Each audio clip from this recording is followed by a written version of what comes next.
Good morning students. अध्याय 1 चल रहा है हमारा। कल मैंने आपको बताया था कि अपरिमेय संख्याओं का दशमलव प्रसार अनवसानी अनावर्ती या अशांत अनावर्ती नॉन टर्मिनेटिंग नॉन रिकरिंग होता है। जैसे रूट 2 हो गया। रूट वाली जितनी भी संख्याएं हैं जो पूर्ण वर्ग संख्याएं नहीं होती हैं, और साथ में पाई, ये मैंने कल आपको बता दिया था। आज हम कर रहे हैं प्रश्नावली 1.5। इसमें पहला सवाल में आपने ये छांटना है कि कौन सी संख्या परिमेय है और कौन सी अपरिमेय है। तो ये आप स्वयं करेंगे। प्रश्न संख्या 2 का पहला पार्ट है सरल कीजिए। 3 + √3 2 + √2, तो सीधे सीधे मल्टीप्लाई कर देंगे। पहले 3 से करेंगे इन दोनों को, तो 3 दूनी 6, 3 √2। अब √3 से करेंगे तो 2 √3 और √2 इंटू √3। अब आपने ध्यान ये रखना है कि ये आपस में नहीं जुड़ेंगे। अंडर रूट के अंदर यहाँ 2 है, यहाँ 3 है, तो ये आपस में नहीं जुड़ेंगे। और गुणा हो सकते हैं, तो √2 गुणा √3 को हम एक साथ अंडर रूट के अंदर लिख के इसको √6 लिख सकते हैं। तो ये हमारा आंसर हो जाएगा। इसके बाद प्रश्न संख्या 4, 3 तो आपके लिए होमवर्क है। 4 में नहीं करा रहा हूँ, 4 में बाद में कराऊंगा, पहले मैं 5वां करा रहा हूँ। हरों का परिमेयीकरण। पहला क्वेश्चन है 1/√7। तो आपने परिमेयीकरण का मतलब हर में अपरिमेय संख्या नहीं होनी चाहिए।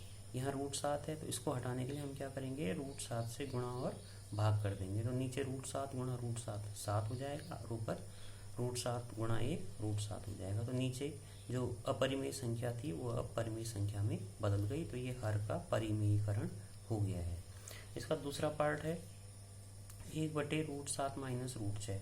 तो इसको बदलने के लिए हम क्या करेंगे, आपको एक फॉर्मूला याद होगा कि a + b गुणा a - b बराबर क्या होता है, a² - b²। इस वाले फॉर्मूले का आपने इसमें यूज करना है। कैसे, यहाँ नीचे है √7 - √6, तो हम क्या करेंगे, √7 + √6 से इसकी गुणा और भाग कर देंगे।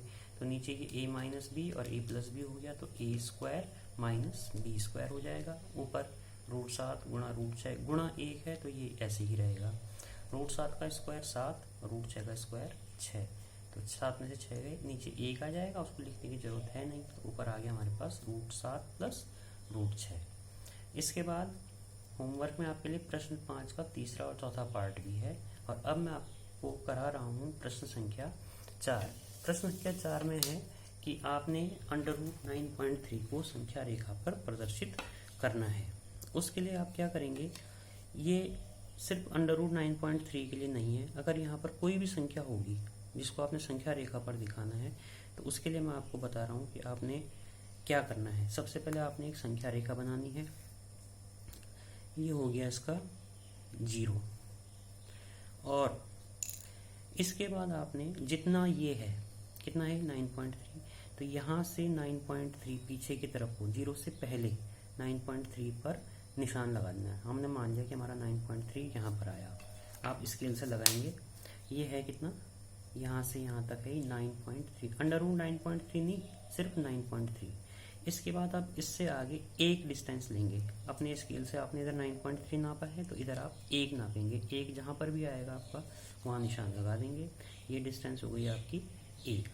अब यहाँ से a मान लो, इसको b मान लो। a से लेकर के b तक आपने इस जो रेखाखंड आया है इसका लंबवर्धक खींच करके और इस पर एक अर्धवृत्त बनाना है। लंबवर्धक खींचने के लिए कैसे करेंगे आपको पता ही होगा, नहीं पता तो मैं बता देता हूँ कि आप कंपास के नोक को जैसे आपने बी पर रखा, डिस्टेंस आधे से थोड़ा ज़्यादा लेंगे और लाइन के दोनों तरफ 2 चाप लगाएंगे।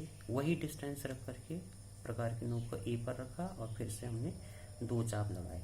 जहाँ पर ये दोनों चाप एक दूसरे को काट रहे हैं उसको आपने मिला देना है, और वो लाइन ए बी रेखाखंड को जिस बिंदु पर काटेगी वो आपका केंद्र होगा। किसका, ए बी का केंद्र माने मिड पॉइंट होगा। इसको हमने ओ मान लिया थोड़ी देर के लिए। अब आपने क्या करना है कि ओ पर अपनी प्रकार की नोक रखनी है, और चाहे ए तक और चाहे बी तक प्रकार को ले जा करके एक अर्धवृत्त बना देना है।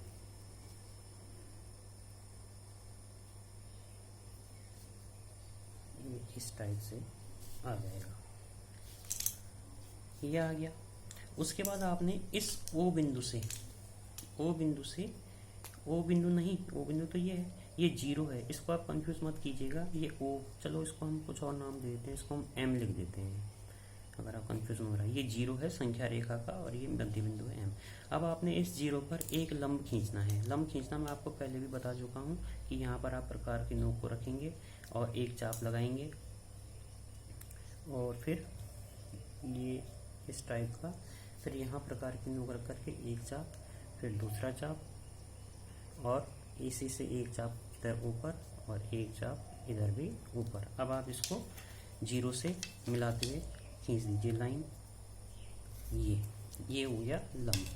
तो हमारी जो ये वाली रेखा है यहाँ से और यहाँ तक, ये जो रेखाखंड आया है इसकी दूरी होती है √9.3, या फिर अंडर रूट के अंदर जो भी संख्या है जितनी हमने ये डिस्टेंस ली है उसी का अंडर रूट ये निकलता है।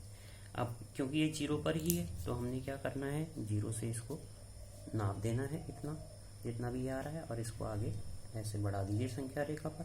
तो ये वाली दूरी आपकी √9.3 हो जाएगी, यहाँ से यहाँ तक की ये दूरी √9.3 हो जाएगी। तो इसका आप घर में खूब प्रैक्टिस कीजिएगा और हो सकता है कि पेपर में यही सवाल आए या फिर अंडर रूट के अंदर कोई और संख्या लिखी हुई आए, मान लीजिए √8 आ गया, √6 आ गया, √6.4 आ गया, इस टाइप से जो भी संख्या आएगी आप हर संख्या को ऐसे निकाल सकते हैं। आज के लिए इतना ही।